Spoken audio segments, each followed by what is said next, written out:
Bien, on va passer à la deuxième partie de cet après-midi, qui est donc notre séminaire, qui est un peu plus large que le cours. Le cours, c'est sur les 3 rois bibliques. Et le séminaire, c'est sur légitimation et contestation du pouvoir politique dans la Bible hébraïque et dans le Proche-Orient ancien. Et une fois n'est pas coutume, on va commencer avec l'Égypte, ce qui est une très très bonne chose. Andrea Pilon est donc italien. Il a fait ses études à Paris et aussi à Venise d'abord. Il a fait son doctorat à la Sorbonne et donc co-tutelle avec l'Université de Venise. Voilà. Donc, et puis il a passé beaucoup de temps au Caire, à l'IFAO. C'est un jeune égyptologue qui s'intéresse à beaucoup de choses. Donc actuellement, il travaille comme à mais c'est peut-être terminé à Lyon. Il était longtemps, il a aussi son petit fans club de la bibliothèque d'égyptologie. Donc il a beaucoup travaillé à la bibliothèque d'égyptologie, à laquelle il a rendu aussi des grands services. Et il s'intéresse à beaucoup de choses. Donc je ne vais pas tout vous lire, mais juste donner quelques indications. Il s'intéresse à l'histoire de la première période intermédiaire, à la culture des élites et urbaines, le genre biographique, ça peut être intéressant pour nous, pour l'historiographie, l'archéologie, épigraphie, prosographie du 3e millénaire. Ça nous amène un peu en arrière par rapport au récit biblique, mais vous connaissez tous la longue durée, donc même des choses du 3e millénaire peuvent parfois se mettre en dialogue avec le premier, donc toujours avant l'ère chrétienne. Donc vous allez entendre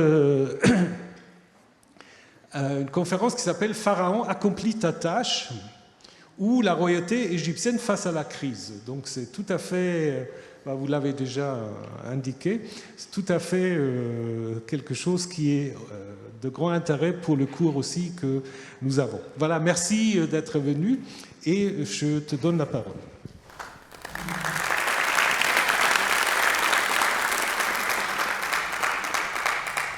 Merci Thomas et merci aussi Hervé de m'avoir invité ici pour cette invitation. Et je vais essayer de me rapprocher un peu d'autres époques. Je ne vais pas parler que de la 3e millénaire. Et bonjour à toutes et à tous.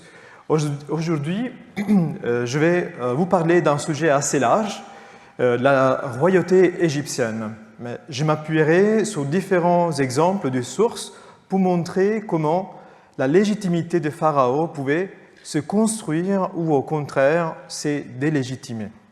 À travers cette revue de cas, j'espère pouvoir proposer en conclusion une réflexion historiographique un peu plus générale, en tout cas l'aboutir, l'esquisser, qui, je l'espère, pourra nourrir notre discussion, cette discussion ici dans le cadre de ce séminaire. Des noms comme Ramsès, Hatshepsut ou Toutankhamon font rêver les voyageurs comme le grand public. Mais il est indubitable que la royauté égyptienne a été l'une des toutes premières institutions à attirer l'attention, surtout des historiens. Observée, analysée, commentée, elle fascine depuis des siècles des historiens grecs comme Hérodote jusqu'aux égyptologues d'aujourd'hui, ayant produit une bibliographie sur le sujet pléthorique. Au cours de cette fascination, la sacralité du souverain. C'est l'un des premiers aspects remarqués. Pourquoi ? Parce que la première source disponible après le déchiffrement des hiéroglyphes par Champollion, le fondateur de l'égyptologie ici même, était surtout les inscriptions monumentales des temples. Et là, le roi n'est pas seulement un dirigeant, il est prêtre, celui qui accomplit l'offrande, fils des grandes divinités, acteur central du monde sacré. En ce sens, l'expérience des premiers orientalistes du XIXe siècle et du XXe siècle de notre ère a joué un rôle clé.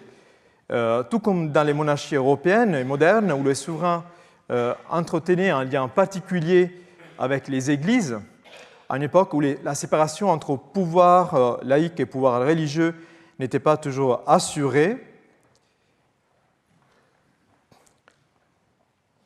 les historiens ont d'abord vu le pharaon comme une figure divine, une figure mythique d'un despote capable de mobiliser tout un peuple pour se faire ériger une pyramide. Pendant un demi-siècle, les textes mythologiques égyptiens ont eu ce qu'on appelle une approche éphémériste.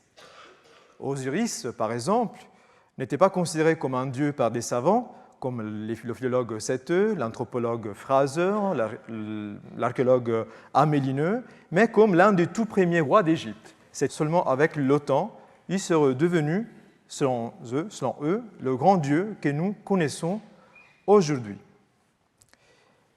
Et c'est un professeur du Collège de France qui a essayé de nuancer cette vision. C'était Georges Posner qui a publié ce livre intitulé « De la divinité du pharaon » et qui essaie donc de faire comprendre qu'il fallait peut-être parler de pharaon de manière différente. Il a passé en revue la bibliographie de l'époque. Il a indiqué que ces trois auteurs étaient très importants pour comprendre le parcours du raisonnement, de la pensée des historiens sur la notion de royauté en Égypte ancienne, Moret, Baillet, Jacobson et Francfort. Et évidemment, de ces auteurs découlent les études de nombreux égyptologues tels Vandier, Gardiner, Wainwright, Blecker, et ainsi de suite, tous énumérés évidemment et commentés par Posner dans son livre. Et qu'est-ce qu'il conclut? Il conclut en disant que cette évolution dans la manière d'aborder le problème et de le résoudre reflète les changements qui se sont produits depuis un demi-siècle dans les études comparées des religions, des sociétés et des formes de pensée anciennes, changements qui ont profondément modifié les idées touchant la royauté sacrée en général. Mais comment il résume la pensée donc, qui était celle des égyptologues avant lui? Il dit, à comparer les quatre auteurs, on ne manque pas d'observer une certaine progression de la façon de concevoir la nature sacrée du roi d'Égypte. Dieu, encore imparfait chez Moret, notion idéale chez Baillet, le pharaon reçoit chez Jacobson la suprême puissance divine et devient chez Francfort la cheville ouvrière de l'univers.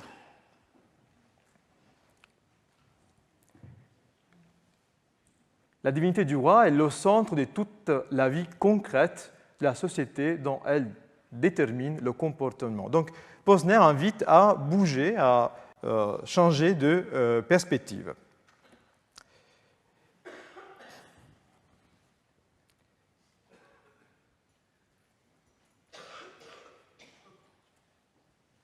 Il essaie de montrer exactement que l'image courante du pharaon est par certains côtés excessive et surtout qu'elle n'est pas la seule qui fournisse les sources.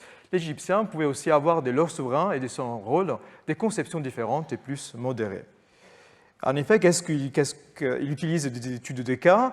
Il va trouver que le roi dépend ce qu'il décide des divinités. Il n'est pas complètement autonome. Donc, il sépare d'une certaine manière la fonction, celle du roi, de celle des divinités. Et par la suite, il va trouver aussi des phrases dans lesquelles les rois font ce qu'on appelle les protestations de véracité, c'est-à-dire que le roi, lorsqu'il proclame d'avoir par exemple érigé un obélisque, il va terminer son discours mémoriel en disant, et commémoratif en disant j'ai dit bien la vérité, je ne dis pas des mensonges à ce propos. C'est pour ce genre de phrases et d'évidence que Posner essaie de nuancer donc cette divinité de Pharaon. Évidemment, son titre n'est pas pour dire que le Pharaon était divin, mais bien le contraire. Et c'est la même année que la parution de ce livre que Hans Gödicke publie une étude sur la terminologie utilisée pour désigner le souverain. Il y montre qu'il existe une distinction nette entre la fonction royale, le mot Nesut, et la personne du roi, le terme Rem, souvent traduit par Sa Majesté. Cette interprétation reste largement suivie encore aujourd'hui, malgré quelques nuances avancées par certains historiens. A nuancé l'idée selon laquelle le roi n'était pas véritablement un dieu, proposée par Posner, parmi les égyptologues, on peut citer Joachim Quack, dans un article paru en 2010. il insiste sur plusieurs exemples et aspects où la royauté est explicitement assimilée à la divinité. Certains textes et représentations ne laissent guère de doute. Le roi partage des attributs, des fonctions et parfois même une nature divine. Mais quoique rappelle aussi un point essentiel, les dieux eux-mêmes peuvent voir leur autorité contestée, diminuée ou mise à mal dans certains récits mythologiques, tout comme les rois dans l'histoire. Or, le fait qu'un dieu puisse être affaibli ou à un moment donné ne signifie pas qu'il cesse d'être un dieu. De la même manière, les difficultés politiques ou les échecs d'un souverain ne suffisent pas à nier la dimension divine, si elle y est, de la royauté. Concernant la contestation des dieux, on connaît par exemple le livre de la destruction de l'humanité, où le dieu Ré, le dieu solaire devenu vieux, est contesté par des révoltes d'hommes. Pour les punir, il décide de les anéantir et envoie à la déesse Lyon, une forme menaçante de d'Hathor ou d'autres divinités féminines, ça dépend des versions, pour les détruire. Mais Ré est rapidement attristé par cette violence dont il est à l'origine et demande à ce qu'on sauve les hommes en apaisant la lionne. Celle-ci se transforme alors en vache céleste pacifique. Or, l'idée de Quark est déjà celle d'un historien des religions, Klaus Koch. Selon lui, les chercheurs ont souvent tenté de comprendre la divinité égyptienne à travers des filtres qui sont modernes, inadaptés, on pourrait dire comme ça, au contexte ancien. Et il faut donc peut-être reprendre cette analyse, bien qu'on sait bien qu'il y a beaucoup de livres qui ont été écrits sous la notion de la divinité en Égypte ancienne, et le nombre de livres, d'articles, ça signifie bien que c'est une notion complexe et sans doute encore à mieux cerner. Alors, je ne peux pas m'attarder davantage sur la question de la divinité royale, qui est complexe, donc, et qui dépasse le cadre de cette intervention. Je voudrais simplement souligner une idée qui commence à faire consensus. Ce n'est peut-être pas tant la personne du roi, qui est divine en permanence, que la fonction royale elle-même. Autrement dit, c'est la charge royale qui possède une dimension divine. Au moment de l'intronisation, le souverain incarne cette aura, cette puissance attachée à la fonction. On lui attribue d'ailleurs 5 noms différents qui sont son protocole royal, politique, et sont liés au dogme de l'unité du pays et de l'ascendance divine du roi, comme on le verra. Ces dogmes, on va les voir tout de suite. Et point essentiel, si la fonction royale, en tant que principe, ne semble jamais véritablement contestée dans l'histoire égyptienne, les rois, eux, pouvaient l'être. Il faut donc distinguer l'institution et l'individu, un peu comme le disait Gödicke, mais de manière trop radicale. Par ailleurs, la royauté est conçue comme un don des dieux. En retour, vous voyez bien ici la notion de la royauté qui est donnée dans cette image où on voit Amon assis sur le trône qui donne la royauté à la reine agenouillée. Le texte explicite bien, Amon donne à Hatshepsut la royauté. En retour, le roi a une obligation fondamentale, garantir l'ordre du cosmos symbolisé par la déesse Maat. Et ce n'est pas un hasard si, dans les temples, l'offrande ultime que le roi présente au Dieu est précisément la figure de Maat. Il offre l'ordre en échange du maintien de l'ordre.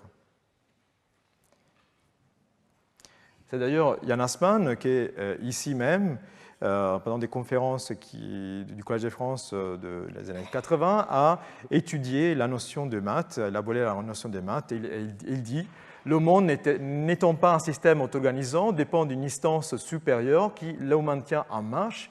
Cette instance est la domination, la monarchie divine qui se réalise au ciel dans la course solaire et sur terre dans l'état pharaonique. Si cette instance s'affaiblit, si la solidarité entre le ciel et la terre cesse, le processus cosmique se dirige inévitablement vers Isfet, c'est-à-dire le désordre, la contrepartie de Maat. Et c'est donc un principe de réciprocité que la royauté égyptienne est fondée. Le roi reçoit la royauté et il donne Maat au Dieu en retour. Tout ça dans la théologie politique égyptienne. Examinons maintenant comment la royauté égyptienne se légitime en commençant par un principe fondamental, l'unité du pays.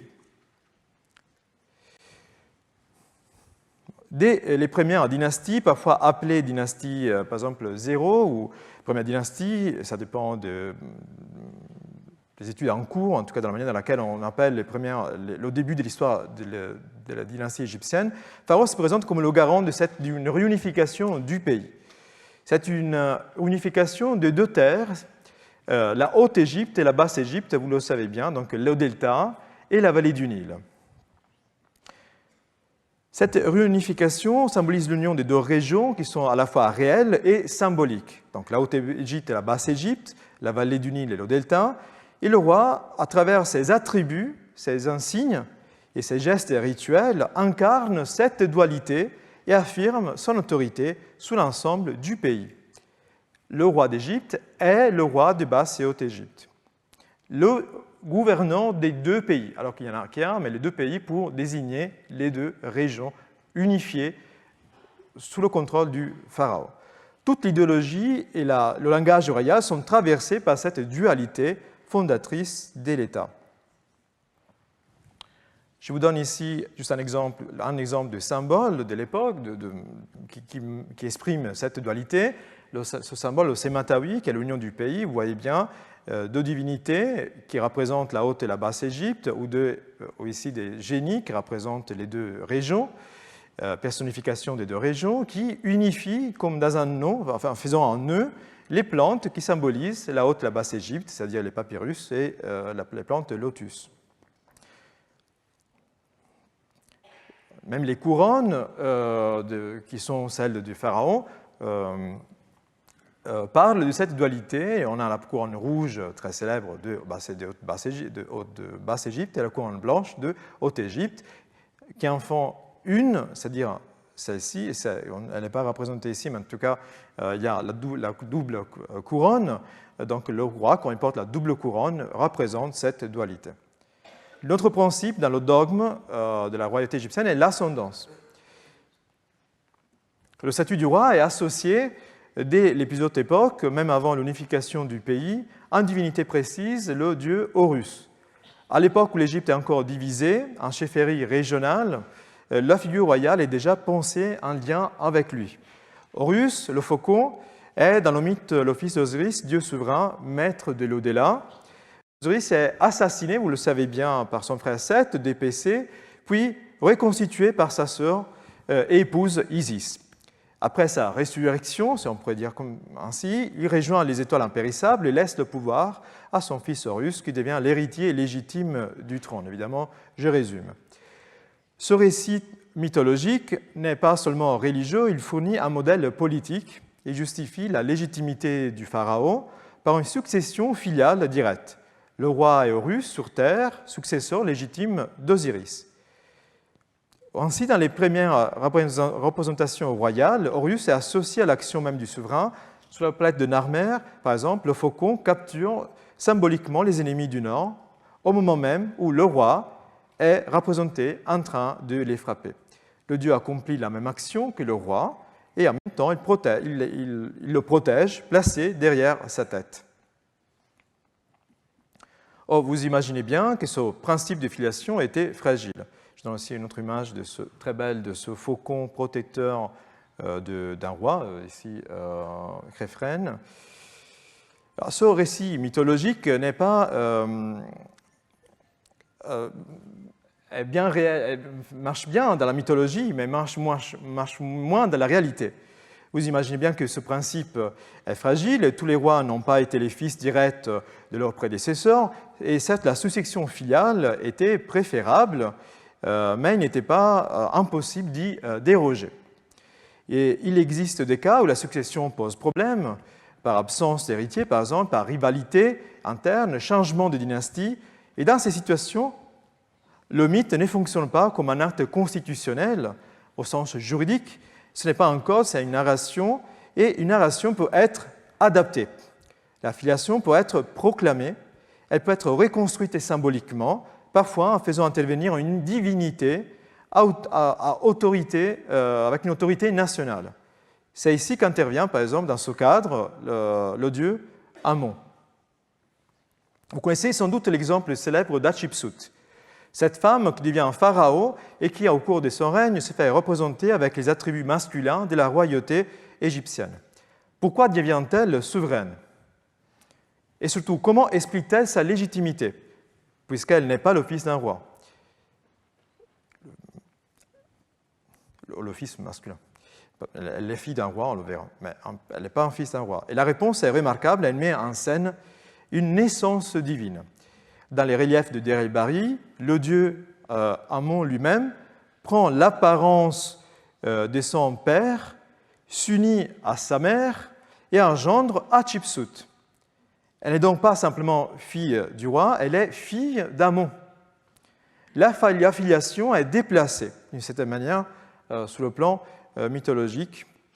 Et on ne passe plus par la biologie stricte, mais par la théologie. Et ainsi, le problème politique est résolu pour une réconfiguration mythique.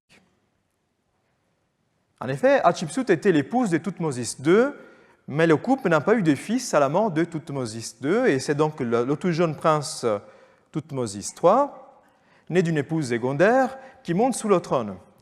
On le nomme Thoutmôsis III. Cependant, Thoutmôsis III n'a plus presque 2 ans, 3 ans, elle est très jeune quand il monte sous le trône. À la mort de son mari, Thoutmôsis II, Hatshepsut devient donc la régente de son neveu, qui, dans un premier temps, est bel et bien reconnu comme le seul roi légitime. Il possède déjà un protocole royal, mais au fur et à mesure, Hatshepsut accroît son pouvoir et affiche un rôle de souverain. On ne sait pas d'ailleurs qu'est-ce qu'il est advenu d'Isis, la mère de Thoutmôsis III. C'est elle qui prend le devant. Veuve de Thoutmôsis II, Hatshepsut est une fille de Thoutmôsis Ier et de la grande épouse royale Ahmès, donc elle est quand même assez légitime dans la famille royale. Et c'est peut-être cela qui explique son importance. Et Hatshepsut ne cache pas, au début surtout de son règne, sa féminité, tant dans certains statuts, dans statuaires, que dans l'emploi, par exemple, des pronoms féminins dans les textes. Et Hatshepsut s'est ensuite rangée à une iconographie royale traditionnelle et donc masculine, surtout pour se faire représenter comme roi prêtre, comme roi ritualiste. Elle agit et se fait représenter comme roi légitime.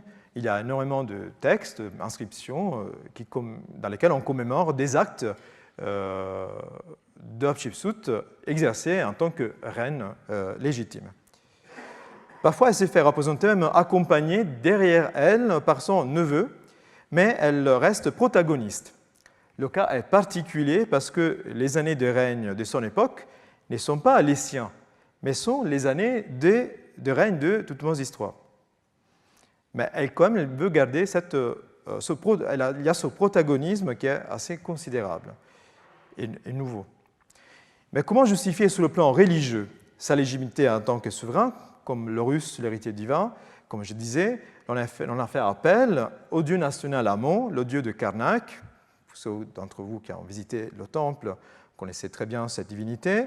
Elle revendique son ascendance divine par la théogamie, ou naissance divine, la revendication de sa légitimité à monter sur le trône trouve sa meilleure expression dans ces scènes conservées, je vous donne des dessins, en tout cas conservées dans son temple mémoriel funéraire à Deir el-Bahari à Luxor. Ici, la naissance divine comporte une scène érotique entre la reine Ahmès, c'est-à-dire la mère réelle d'Hatshepsut, et le dieu Amon. Les deux s'unissent sexuellement et sont représentés assis sur un lit. Et Amon prend ici la main de la reine et lui fait savoir qu'elle mettra au monde une fille issue de lui, comme s'il s'agissait d'un oracle.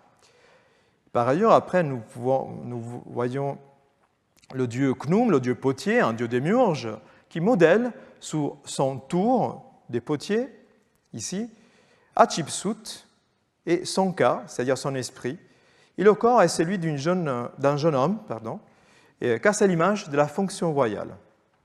Puis la reine, la mère de Hatshepsut, enceinte, est représentée enceinte, et est conduite vers le lieu de l'accouchement et accouche avec l'aide de divinité, donc la reine. Et puis la reine, la nouvelle reine, Hatshepsut, est présentée à Amon. La revendication de sa légitimité à monter sur le trône trouve sa meilleure expression dans ce monument, mais la théologie, les scènes de mythologie vont avoir une histoire plus longue que le règne de Hatshepsut, on verra pourquoi. Cette revendication de légitimité par la mise en scène de l'ascendance divine est utilisée par d'autres rois par la suite. Et j'aimerais vous rappeler d'un cas particulier, celui d'Alexandre le Grand. Lorsqu'il conquiert l'Égypte pour assurer sa légitimité comme pharaon, lorsqu'il est un prince macédonien, son lien avec ce pays, il traverse le désert libyen jusqu'à l'oasis de Siwa, ici, où était un temple du dieu Amon, ou Zeus, dans l'interprétation grecque. Et ici a lieu un oracle où le dieu affirme qu'Alexandre est bien son fils. Par la suite, Alexandre va se faire introniser, etc., etc. Dans le temple d'Amon, il y a des références à tout cela.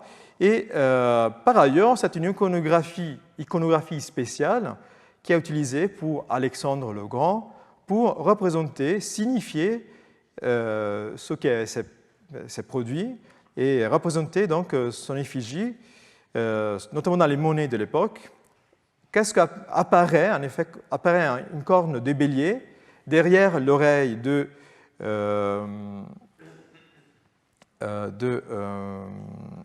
attendez, c'est la carte. Voici la carte de ici, Siwa. Ici, le temple d'Amon à Siwa.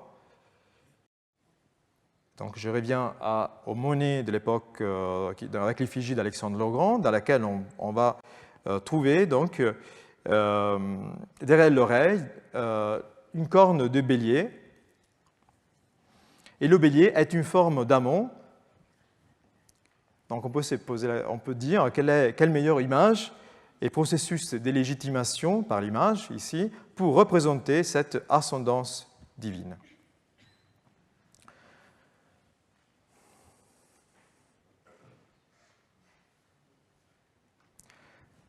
Or, la distance entre mythe et réalité était déjà évidente par les anciens, et la fragilité de la légitimité successorale était elle-même thématisée dans les récits mythologiques, comme le montre bien la composition connue selon de la dispute entre Seth et Horus, ou les aventures d'Horus et Seth. Dans ce texte, un conseil de Dieu s'est réuni pour juger entre deux prétendants au trône, d'un côté Horus, de l'autre côté Seth, le frère meurtrier d'Osiris, et ce mythe met en scène, sous une forme dramatique, ce qui devait souvent se jouer au sein du palais royal. À quel principe la force, la filiation, le droit, ou à quel membre de la famille royale revenait la pleine légitimité du pouvoir. Le récit présente une longue succession d'épreuves, d'arguments et d'épreuves présentées devant le tribunal divin, afin de déterminer qui est le plus légitime. Est-ce que c'est Seth qui invoque la force, la puissance, ou Horus qui incarne l'ordre et la loi? Or, pour consolider le pouvoir dans la réalité, le pouvoir du successeur, on a parfois recours au système de la corégence. Dans ce dispositif, le prince désigné est associé au règne de son père, de son vivant. La succession, donc, n'est plus une vraie rupture. Il y a plusieurs cas de corégence qui sont bien attestés dans l'histoire égyptienne, d'autres qui sont discutés. Voici quelques exemples connus ou possibles.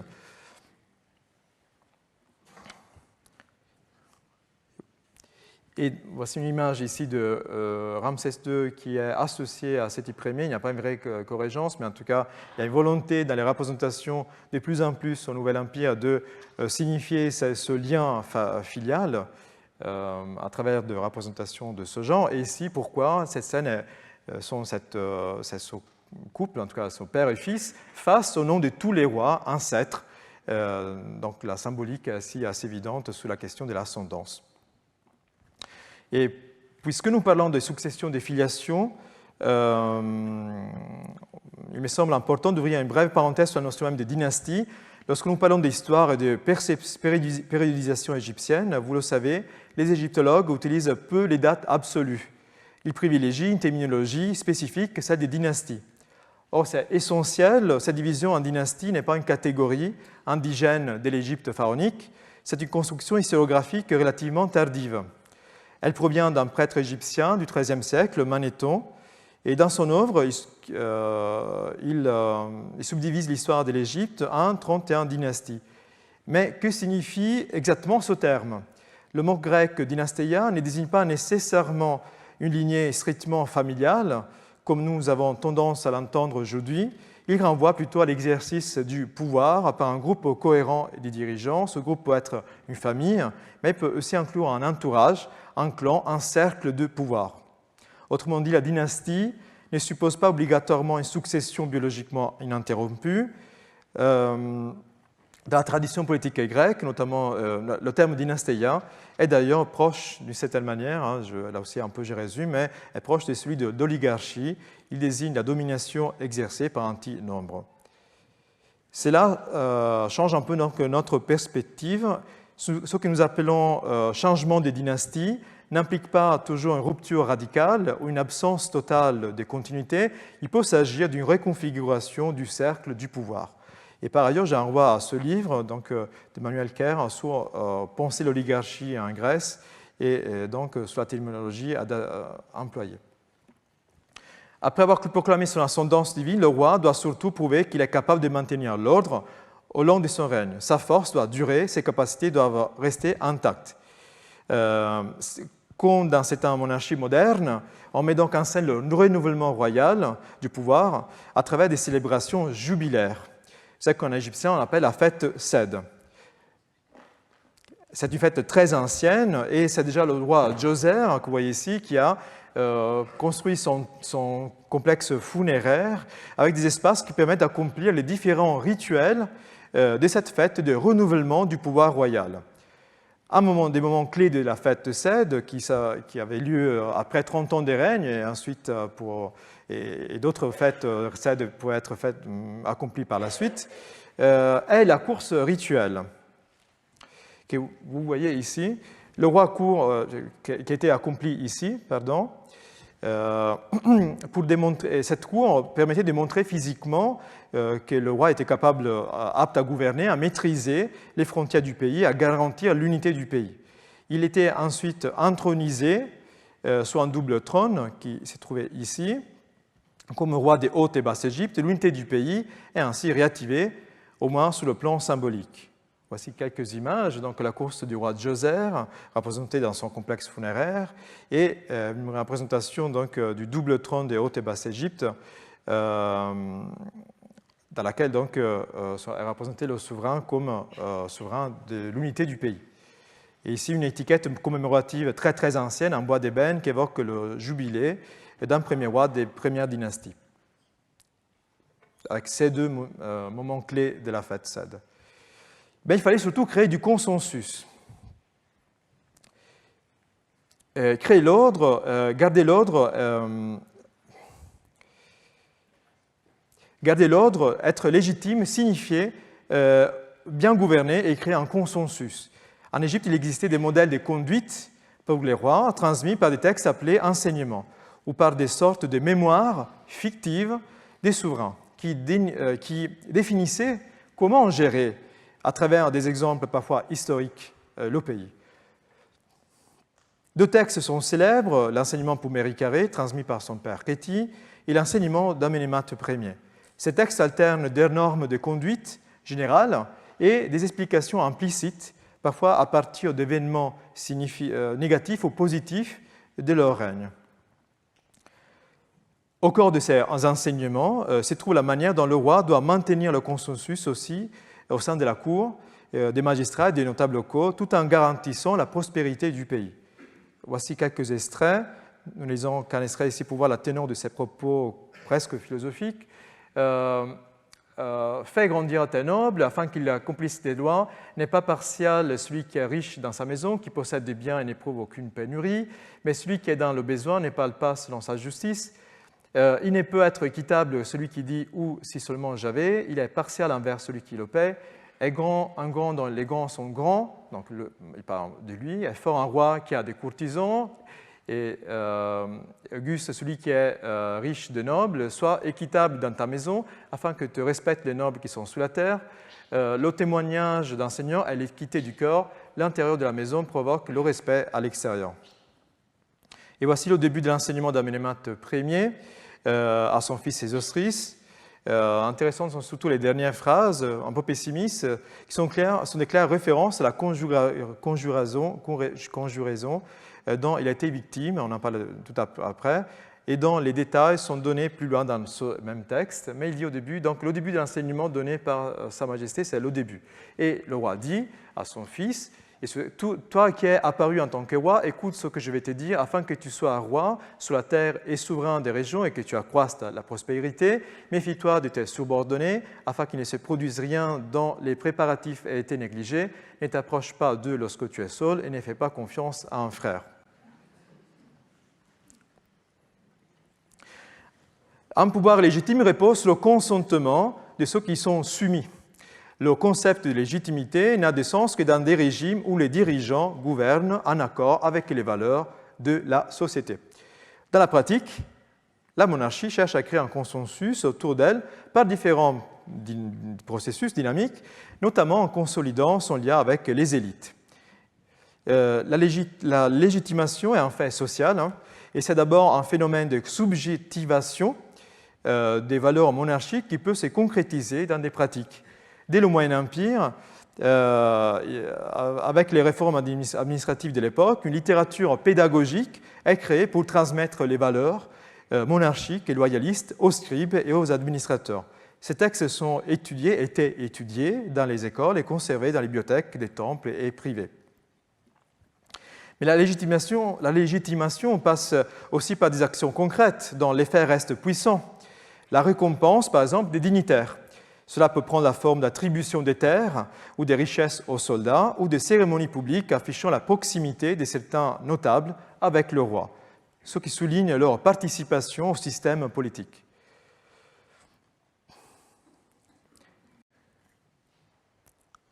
Le roi donc peut se montrer, par exemple, au peuple lors des célébrations religieuses, qu'il conduit les processions divines, ou alors lors des cérémonies plutôt laïques, où il récompense les dignitaires avec ce qu'on appelle l'ordre de la récompense, des lingots, des colliers.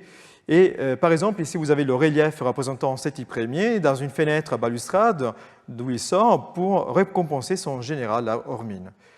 Célèbres sont aussi les scènes d'apparition du couple royal d'Akhenaton et Néfertiti. Akhenaton, comme celle-ci, et à Médine-Tabou, le palais royal cérémoniel est relié à la première cour du temple par un portail percé dans le mur de l'enceinte et accessible par des rampes. Et comme vous pouvez le voir ici, ces fenêtres d'apparition permettent de voir le roi depuis le temple, renforçant le pouvoir symbolique, et au roi donc de donner ses récompenses lors de la récompense à ses sujets. Ces apparitions ritualisées créent un consensus autour de la personne royale et constituent un puissant moyen de légitimation politique. Maintenant qu'on a vu un peu comment se construit le dogme royal et comment la légitimité pouvait se négocier, passons aux principaux mécanismes de délégitimation et à la manière dont la royauté a tenté, ou pas, de se protéger. On peut observer plusieurs formes de contestation ou de réorganisation, amoindrissement du pouvoir. Les conspirations, par exemple les damnas memoriae, agissent de manière directe, soit par les rivaux ou les successeurs, pour délégitimer le roi. À l'inverse, les oracles présentent un mécanisme plus subtil, la parole divine, d'abord instrument des propagandes royales, peut devenir un boomerang se retournant contre la royauté. La délégitimation directe vise le roi par des actions humaines visibles, tandis que la délégitimation indirecte retire symboliquement son autorité par un effet de soustraction. Prenons l'exemple de l'oracle. Nous avons évoqué tout à l'heure comment Hatshepsut exprime son ascendance divine. C'est Amon qui l'annonce comme successeur au trône. Or, cette narration devient rapidement une pratique des types oraculaires par ses successeurs. Nous l'avons un peu vu tout à l'heure, mais ici, par exemple, l'inscription de Karnak qui décrit la jeunesse du pharaon Toutmose III, le neveu d'Hatshepsut, et on y lit donc alors que Sa Majesté était encore un enfant, que j'étais un jeune garçon dans son temple, je me trouvais au nord de la Wajit, une partie du temple, et à mon sorti de l'intimité de son horizon, il mit en fait le ciel, la terre par sa splendeur et accomplit un grand prodige. Ses rayons furent aux yeux des nobles comme le lever d'Orati. Le dieu fit le tour de la Wajit, cette salle, et des deux côtés. Le témoin ne se rendait pas compte de ses agissements tandis qu'il cherchait Sa Majesté partout. Lorsqu'il me reconnut, il s'arrêta. Amon s'arrêta, la statue d'Amon s'arrêta. Je me prosternai devant lui, j'étais étendu sur le sol, je m'inclinai devant lui, il me plaça devant Sa Majesté, je m'arrêtai aux stations du maître, il rendit un oracle en ma faveur. Il a écarté pour moi les bâtons de la voûte céleste, il a ouvert pour moi les portes de l'horizon, je me suis envolé vers le ciel comme un faucon divin, c'est-à-dire comme un souverain. Le faucon, c'est un synonyme de souverain.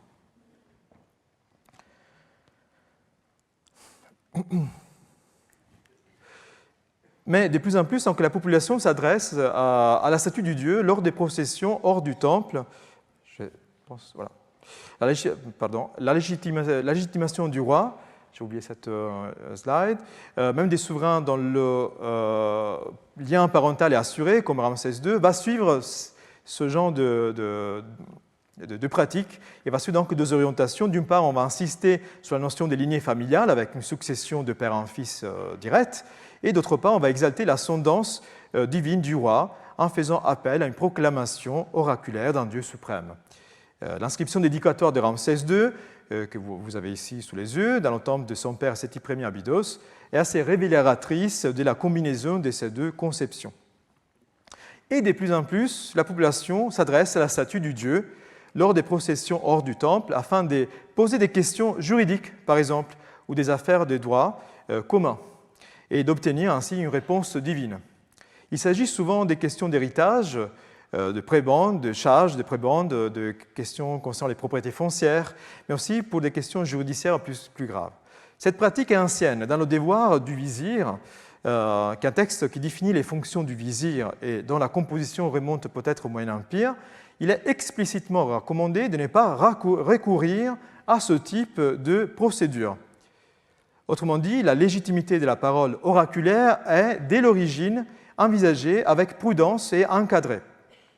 Cependant, avec les crises des successions de la 20e et surtout 21e dynastie, la situation évolue profondément. La parole politique de la divinité ne se contente plus de soutenir le roi, elle tend à se substituer à lui dans la gestion des affaires locales. C'est ainsi que s'installe progressivement ce que les égyptologues ont qualifié de théocratie pour la troisième période intermédiaire. Dans le dogme royal, le roi est la voix des dieux, le juge suprême, la balance des hommes, mais désormais, ce sont les grands prêtres d'Amon et le clergé thébain qui peuvent orienter les décisions en interprétant les mouvements de la statue divine lors des processions. Les rois tentent de contenir cette perte de légitimité en plaçant à la tête du clergé, par exemple, des membres de leur propre famille ou des hommes dont la loyauté leur était acquise, mais pas toujours avec succès.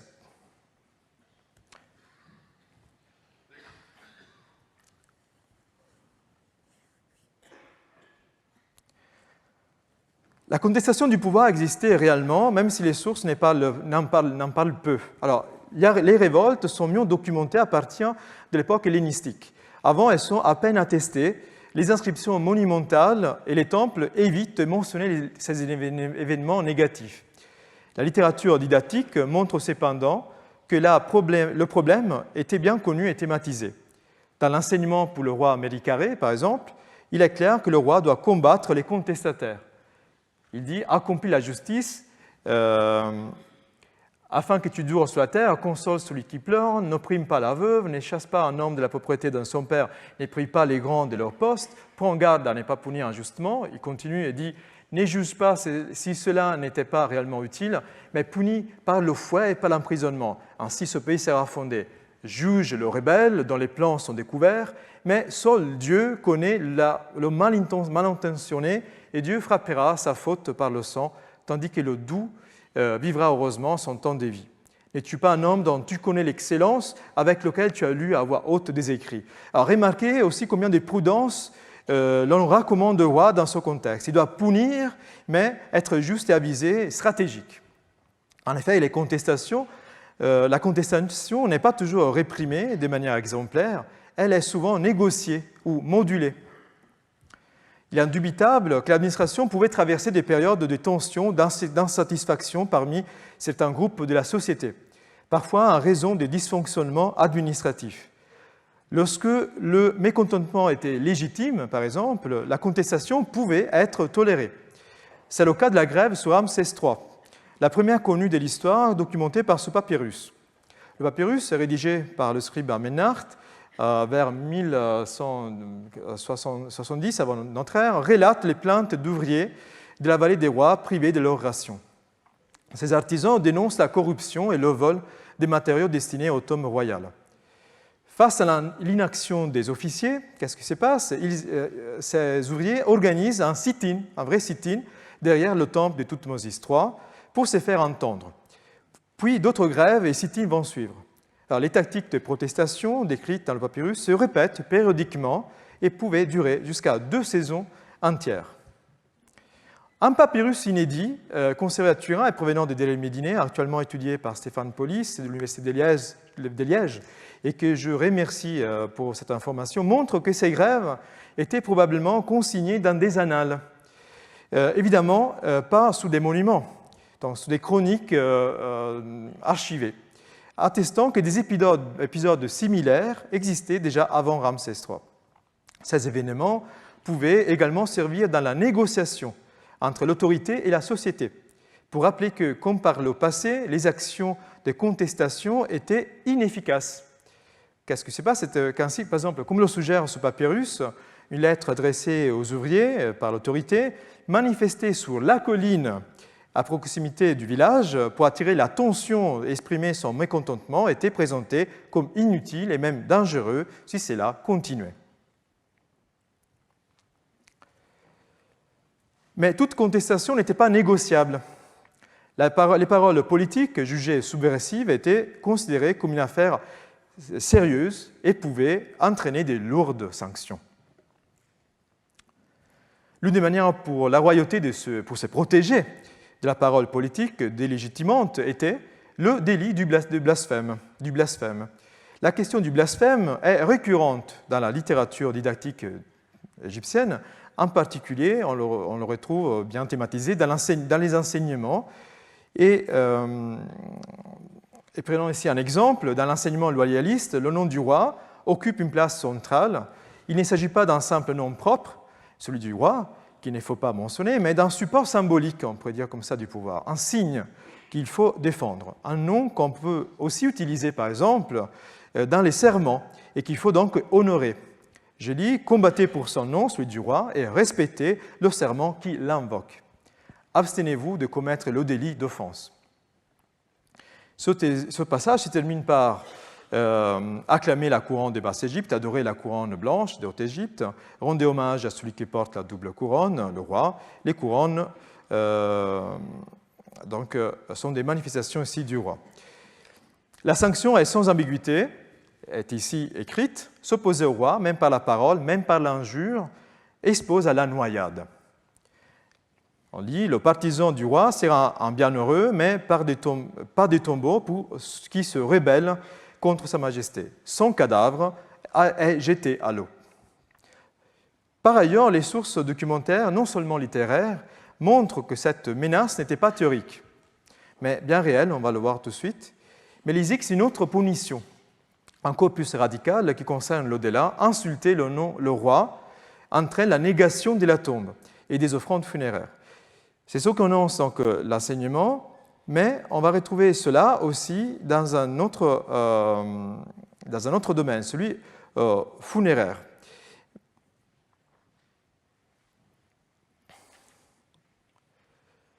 Ce contrôle de la parole se prolonge dans la littérature funéraire et magique au moment du jugement dans l'au-delà, face à Osiris, le dieu des morts, le défunt doit énoncer, il ne doit pas se dénoncer, il doit énoncer lui-même qu'il n'a pas commis ce type de faute s'il veut accéder à la vie éternelle. C'est un chapitre en particulier du livre des morts, le grand recueil de formules destinées à permettre aux défunts de sortir au jour après et de renaître, en fait, d'une certaine manière. Dans la confession négative du livre des morts, également connue sous le nom de déclaration d'innocence, il y a une liste de 42 péchés que l'âme du défunt peut honnêtement affirmer n'avoir jamais commis lorsqu'elle est jugée dans l'au-delà.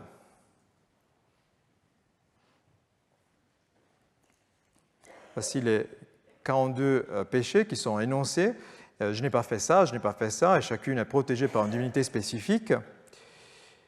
Il s'agit de se dire conforme de produire un discours de vérité sur soi. La norme politique, le rejet du délit des blasphèmes contre le roi, devient ainsi une norme intérieure, intégrée au processus même de salut. Autrement dit, la loyauté envers le roi ne conditionne pas seulement la vie, la survie sociale, ici-bas, elle conditionne aussi le salut dans l'au-delà. Et le pouvoir royal ne gouverne donc pas seulement par la contrainte, mais par la production de la vérité, par la subjectivation et par l'inscription durable de la norme dans le corps des hommes, celui qui est pesé dans le jugement de l'au-delà et donc dans les paroles et les espoirs d'éternité. Voici quelques exemples d'une tombe sur laquelle je travaille. J'étais en Égypte jusqu'à il y a quelques jours. La représentation dans les tombes privées de cette protestation d'innocence, et ici l'emplacement de cet énoncé. Je n'ai pas insulté le roi qui devait être produit par le défunt, donc face à l'Amat. Vous voyez ici la représentation de l'Amat, donc la déesse de l'ordre, qui est fait face au défunt ici, qui est en train donc de protester sa moralité d'une certaine manière. Et on dispose aussi d'autres sources documentaires qui montrent à quel point le délit de blasphème était une réalité concrète. Dans un ostracan retrouvé à Délé-Médiné, donc le village des ouvriers chargés de creuser les tombes royales, on apprend qu'un conseil s'est réuni pour juger et punir l'un des membres de l'équipe. Son crime, c'était quoi? Avoir maudit et injuré le roi Séti, pour lequel ces hommes travaillaient précisément. Il a maudit Séti. Or, il est certain que ce délit du blasphème était nuancé. Un petit objet provenant de la même communauté dresse la liste, par exemple, des ânes d'un certain Sénéfer. Et l'un d'eux, de ces ânes, porte le nom de Ramsès, le roi Ramsès. À Délé-Médiné, les habitants respectaient formellement les rois pour lesquels ils construisaient les tombes. Certains rois avaient même des chapelles associatives dans le village. Et alors donner un rôme royal à un âne n'est pas si surprenant. Mais souvent, les noms évoquent un roi ou un dieu sont des formules d'autres types, par exemple que Ramsès vive, et non le nom direct. Ici, c'est juste Ramsès. Ici, vous avez le nom à la fin. C'est le nom d'un âne. Et peut-être c'est ici, donc ça peut être un hommage, ou alors peut-être un petit plaisir à frapper l'animal avec un bâton, on ne le sait pas. Mais ces artisans n'étaient pas dépourvus d'humour, il faut le savoir. Il est certain qu'un petit trait subversif ou satirique pouvait se glisser tant qu'il restait discret et respectueux de l'autorité royale. On connaît d'ailleurs des ostracas qui montrent des fonctions de roi ou de noble inversées. Ce sont les chats qui sont représentés en train d'offrir l'offrande à des souris.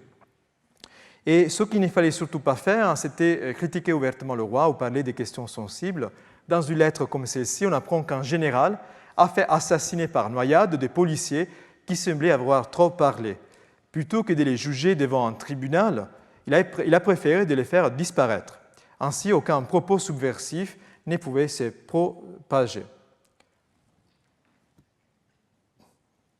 Il y a également des textes de type magique dans lesquels on pouvait avoir des récits comme des figurines d'envoûtement dans lesquels on mentionne des ennemis du roi, et ces ennemis sont ceux qui mentionnent le roi de manière pas très éthique. Il y a évidemment des conjurations aussi qui sont connues. C'est une forme extrême de délégitimation d'un souverain et avec son élimination de son vivant. Ce qui est important de savoir, d'observer, c'est que ces conjurations ne sont pas connues seulement durant les époques dites faibles des pouvoirs, les périodes intermédiaires, mais pendant les époques de pouvoirs forts, les empires, l'Ancien Empire, le Moyen Empire, le Nouvel Empire. Nous avons des exemples de conspirations faites d'habitude par le harem, donc pour essayer de mettre son fils, le faire succéder un fils secondaire, parfois après le roi légitime ou le prince légitime. Vous avez des exemples pour Pépi Ier, l'Ancien Empire, pour Amenemhat Ier au Moyen Empire. Et d'ailleurs, le conte des Sinuhe commence par l'assassinat de Amenemhat Ier. C'est pourquoi Sinuhe est parti d'Égypte. Vous avez enfin le cas de Ramsès III, qui est particulièrement frappant. Le papyrus judiciaire de Turin est un enregistrement du procès tenu contre les conspirateurs du complot, dont certains sont membres de la famille royale. Certains ont été invités au suicide pour ce qui était accompli. C'est-à-dire que la momie de Ramsès III montre d'ailleurs clairement les traces d'une blessure mortelle à la gorge, donc ce assassinat a bien eu lieu. Et une autre, c'était à travers une conjuration, un jugement posthume négatif et radical pouvait être porté, évidemment, vous le connaissez bien, sur un souverain par le biais d'une damnatio memoriae. Nous en connaissons plusieurs, mais surtout la forme la plus célèbre des condamnations du roi, pourtant légitime, concerne évidemment Akhenaton. Après sa mort, vous connaissez tous Akhenaton, c'est lui qui élimine officiellement le culte d'Amon, qui fonde une nouvelle capitale en honneur d'un dieu unique, Aton, le disque solaire. Après sa mort, survient une véritable restauration. L'un de ses successeurs, les plus immédiats, Toutankhamon, rétablit le culte d'Amon. Les monuments consacrés à Aton sont démantelés et le nom même d'Akhenaton devient tabou. Lorsqu'on veut se référer à ces années de règne, on parle de Sébi, le rebelle, le traître.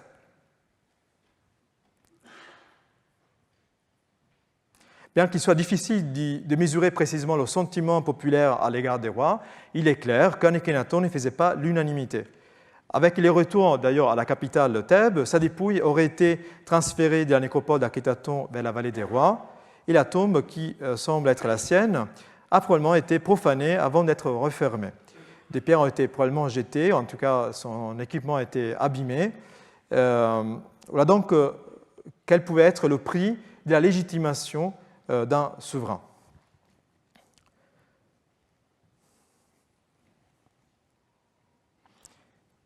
Pour terminer cette liste d'exemples, en tout cas, je voudrais juste rappeler qu'un destin similaire a touché d'autres personnages dont le pouvoir a dépassé des principes dont les successeurs ont dû juger inappropriée la nature dangereuse. Et c'est le cas du grand chancelier Bailly, à une époque où les successions étaient complexes et difficiles, la succession de Séti II. Ici, non seulement il y avait déjà eu un roi usurpateur en Nubie, Amenemès, mais on peut déjà passer déjà à Séti II qui meurt peu de temps après ce roi usurpateur appelé Amenemès, et c'est le roi Meremta, Sipta, qui monte sous le trône. Il est fils de Séti II et sans doute par une épouse secondaire et donc bien légitime. Mais ce roi était infirme, comme vous considérez l'image ici sur la droite. Et Sipta était visiblement le jouet d'intrigue parce que c'est ce chancelier qui prend donc le dessus. Le pouvoir est exercé par un régent nommé Bailly, d'origine syrienne, qualifié de celui qui a établi le roi sur le trône de son père, et qui eut le privilège même d'avoir une tombe dans la vallée des rois. Il est même représenté comme précepteur du roi, avec le roi sous les genoux. Vous voyez ici la statue. Or, Bailly semble avoir fait les frais de son ambition et des luttes de pouvoir qui s'exerçaient au sein de la cour à cette époque, notamment avec la reine Taouzert, veuve de Séti II. Dans le village de Delmidine arrive une information, probablement celle d'arrêter de travailler dans la tombe de Bailly. Sous un ostracan, vous le pouvez le lire ici, l'information est précise. le roi, probablement le successeur de Séti II ou la reine Taouzeret, a exécuté, a tué le Baï. Taouzeret était probablement à la manœuvre, éliminant ainsi un adversaire dans le contrôle des affaires du royaume. À titre de conclusion, à travers quelques cas d'études, je vais essayer de faire vite, je voudrais souligner une question clé pour aborder le thème de la légitimité dans une civilisation millénaire comme celle de l'Égypte, la temporalité. Chez les anciens, la manière de percevoir, de parler et de définir la légitimité n'était pas constante. Il n'existe pas des mémoires ou des normes permanentes et immuables, mais toujours une légitimité en mutation, contingente, liée à des moments, des expériences et des attentes spécifiques. Si on prend l'exemple de la deuxième période intermédiaire, une période de morcellement du territoire du point de vue politique, avec différents royaumes auxquels la tradition attribue différentes dynasties. La carte que vous voyez ici n'est qu'à titre illustratif, car les données de cette époque changent régulièrement. En tout cas, c'est une période dans laquelle l'unité du pays n'existe plus. Et comment envisager cette crise du pouvoir? Comment réagir à cela? Mais les réactions sont différentes selon les époques. À l'époque des rois, en tout cas, qui se partagent le pouvoir, étaient différentes qu'à une époque successive. À des époques successives, on va le voir. Donc, la deuxième période intermédiaire se caractérise surtout par l'émergence dans le nord de chefs égyptianisés d'origine en grande partie syro-palestinienne, les Hyksos, les 14e et 15e dynasties de la chronologie égyptienne. Et le terme Hyksos dérive très probablement de l'expression égyptienne Khassout, vous le connaissez bien, chef des pays étrangers. Ce qui est intéressant, c'est que ces souverains adoptent des noms des couronnements égyptiens et s'inscrivent ainsi dans la continuité de la tradition pharaonique. Ils ne se présentent pas comme des anti-rois, mais comme des pharaons légitimes. Alors, après des longues campagnes militaires, ils sont finalement vaincus par des rois originaires de Thèbes qui réunifient le pays et fondent le nouvel empire. Mais la perception des rois Hyksos est complexe et évolue selon les époques et les régimes politiques ultérieurs. À l'époque même du conflit, les rois thébains les présentent comme des adversaires à combattre, mais ils ne nient pas pour autant la réalité politique. Le pays est divisé et cette division constitue une crise majeure de l'ordre royal, mais il n'y a pas de damnatio memoriae, par exemple, à cette époque de ces rois. Voici les mots du roi thébain Kamosé qui se plaint directement de devoir partager le royaume avec deux autres souverains ou gouverneurs, l'un dans le delta et l'autre en Nubie, c'est-à-dire dans le royaume des Couches. Malgré cette hostilité, aucune damnatio memoriae n'est en cours à cette époque. Alors que c'était vraiment le moment où on aurait imaginé qu'on aurait voulu oublier ces rois adversaires et venus de l'étranger. Et en revanche, dans un temps différé, à l'époque d'Hatshepsut, presque un siècle après les événements, la deuxième période intermédiaire est considérée comme une époque trouble. Sans Dieu, ni Ré, de soleil, et les Hyksos sont vus comme une abomination. Hatshepsut utilise ce passé comme un modèle fonctionnel, opérationnel, opératoire, pour mettre en avant la légitimité de son règne. Elle affirme en quelque sorte être elle-même la raison de la fin des troubles commencés avec les Hyksos des décennies bien avant. Donc c'est le remploi de l'histoire pour des questions qui sont très différentes d'une époque à l'autre. Or, dans un temps encore plus dilaté et différé, et dans un type de source qui n'est pas commémoratif, mais plutôt analytique, les rois, la succession des rois, deux rois Hyksos apparaissent comme légitimes, ou du moins intégrés dans la série des rois d'Égypte. Deux d'entre eux figurent aussi sous la table généalogique d'Ankhénessermet durant la troisième période intermédiaire. Pour quelles raisons ces rois s'appellent Apophis et un certain Chalek, inconnu par ailleurs? Pour quelles raisons ces rois indésirables, selon la mémoire collective de l'époque d'Hatshepsut, y figurent? Bien après, il est difficile de le savoir, mais c'était possible. De même, dans le canon royal de Turin, le papyrus de l'époque ramesside qui présente une liste de tous les rois d'Égypte, une liste assez complète, avec même les années de règne de chaque roi, les rois Hyksos sont également mentionnés, apparemment, bien que leur identification reste parfois problématique. On voit donc clairement que la question de la légitimation ne suit pas des principes linéaires, mais s'inscrit dans des temporalités contingentes. La manière de percevoir et d'écrire un même souverain ou groupe de souverains change beaucoup d'une époque à l'autre et d'un type de source à l'autre. Ainsi, Hatshepsut, cette reine qui invente en quelque sorte l'ascendance divine avec Amon, qui s'érige en champion de l'ordre contre les rois illégitimes Hyksos, mais qui s'arroge un pouvoir royal masculin au détriment du neveu dont elle était la régente, fera elle-même l'objet dans un futur immédiat, après sa mort, d'une damnation mémorielle, peu après sa mort, donc ses représentations masculines et son nom seront martelés à l'époque du règne de Thoutmôsis III, adulte.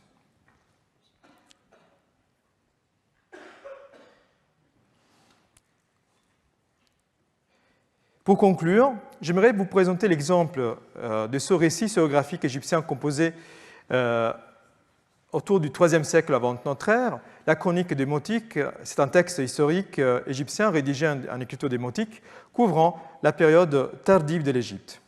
Elle consigne les règnes des souverains, leur action et parfois des jugements divins ou posthumes signalant légitimité et délégitimation. Elle sert à la fois des registres chronologiques et des sources, pour nous en tout cas, pour comprendre comment la mémoire royale et la succession étaient perçues dans l'Égypte plutôt tardive. La chronique démotique s'inscrit parmi les nombreux textes à caractère prophétique oraculaire produits dans les derniers siècles du premier millénaire à travers le Moyen-Orient, le Proche-Orient. En Égypte, elle rejoint un ensemble d'œuvres telles que l'oracle du potier, l'oracle de l'agneau, le songe de Nectanebo, et dont le style archaïque rappelle parfois l'époque glorieuse du Moyen Empire. Mais le texte dénonce en particulier la domination étrangère sous l'Égypte, notamment celle des Perses, sous Cambyse, Xerxès et d'autres, et utilise de manière de s'exprimer sur la légitimité du souverain qui sont quelque chose d'assez révolutionnaire, nouveau en tout cas, par rapport à la littérature classique égyptienne. Le texte est parfois difficile à comprendre car il s'agit des propos oraculaires souvent glosés et interprétés. Ce qui est vraiment nouveau ici, c'est que les rois et leurs successeurs sont jugés selon des critères moralistes. Dans la littérature égyptienne classique, ce type de jugement que vous pouvez lire ici n'est jamais exprimé de la même manière. Ici, par exemple, il y a au début c'est la prophétie et ensuite son explication. Donc, cela signifie le troisième souverain Akori qui vient après les Mèdes, c'est-à-dire les Perses, on lui donne signifie la parole, on lui donne signifie comme il abandonne la loi, un autre Psamuti lui succède alors qu'il est encore vivant. La quatrième ne fut pas. Cela signifie le quatrième souverain après les Mèdes, c'est-à-dire Psamuti, ne fut pas. Signifie il n'a pas suivi la voie de Dieu et on ne le maintient pas comme souverain. La cinquième est complète. Cela signifie le cinquième souverain après les Mèdes, c'est-à-dire Akori, qui renouvelle l'intronisation. Les dieux lui permirent de compléter ses jours de règne tant que cela fut bénéfique pour les temples. Mais son règne fut interrompu pendant 2 ans lorsqu'il abandonna la loi et ne se soucia pas de ses frères. Le sixième ne fut pas. Cela signifie le sixième souverain après les Mèdes, c'est-à-dire Néphérite II, ne fut pas, signifie les dieux n'ordonnèrent pas que la loi de son père se poursuive et mirent fin de manière défavorable au règne de son fils Néphérite II après lui. Il y a une autre innovation ici, ce ne sont pas seulement des règles d'ordre comme l'impiété ou l'avidité envers les temples qui sont mentionnées, qui servent à juger les souverains, mais l'histoire elle-même devient un juge. La brevité de certains règnes est utilisée comme critère pour justifier l'illégitimité de certains rois. Cet aspect, comme l'ont souligné plusieurs historiens déjà, rappelle la culture biblique où les rois sont soumis à une norme supérieure, la loi, à Dieu, qui juge leurs actions et leur cours de l'histoire. Dans la tradition pharaonique classique, en revanche, le roi n'est pas jugé par une instance supérieure et personne n'est pas en son nom en soi. Ce récit moralisant, celui de la chronique démotique, est possible parce que l'Égypte, peut-être de l'époque, est influencée par des cultures étrangères, grecques et probablement hébraïques. Cela montre une fois de plus comment les manières d'exprimer la légitimité des rois égyptiens évoluent selon les époques et les contextes culturels. Le roi, comme ici, juste cet exemple d'où a tiré l'exemple, le début du titre, de l'intitulé en tout cas de cette conférence, Le roi est considéré comme un jardinier qui s'occupe de la prospérité du pays et notamment des temples, mais qui ne fait pas son travail parfois, et donc ici expressément accusé, voire sollicité à travailler mieux. Au jardinier, fais ton travail. Cela signifie au pharaon, fais ton travail. Il se réfère au pharaon Nectanebo, c'est-à-dire à son travail d'avidité. Au chef jardinier, plante ta plantation, cela fait de nouveau référence à lui.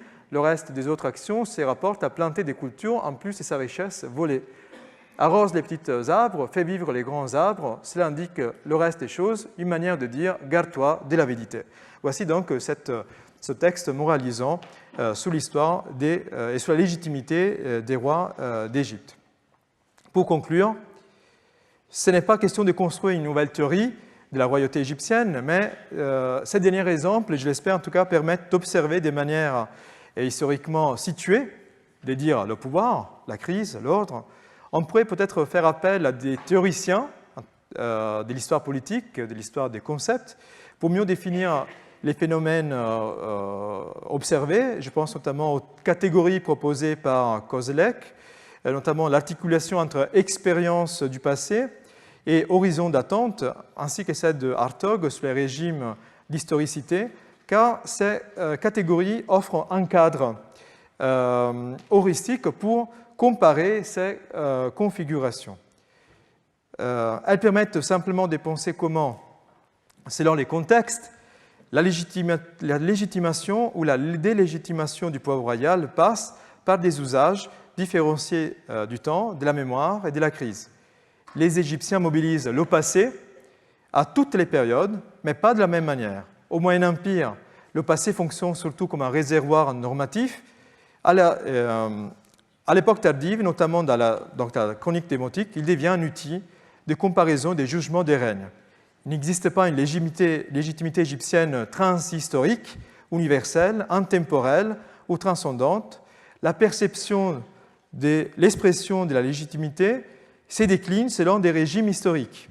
Chacun lié à une situation particulière et à des expériences et attentes spécifiques, à une manière de voir le passé pour expliciter ou pour expliquer le présent en gardant le futur comme référence. Cela permet en partie de surpasser le cadre souvent évoqué de la pérennité de la mémoire collective égyptienne. La manière de penser, remoduler l'histoire passée est contingente et pas pérenne, bien que l'Égypte, de l'Égypte éternelle que vous connaissez bien, cette formule qu'on utilise beaucoup, puisse être un peu une approche trompeuse, peut-être à changer ultérieurement.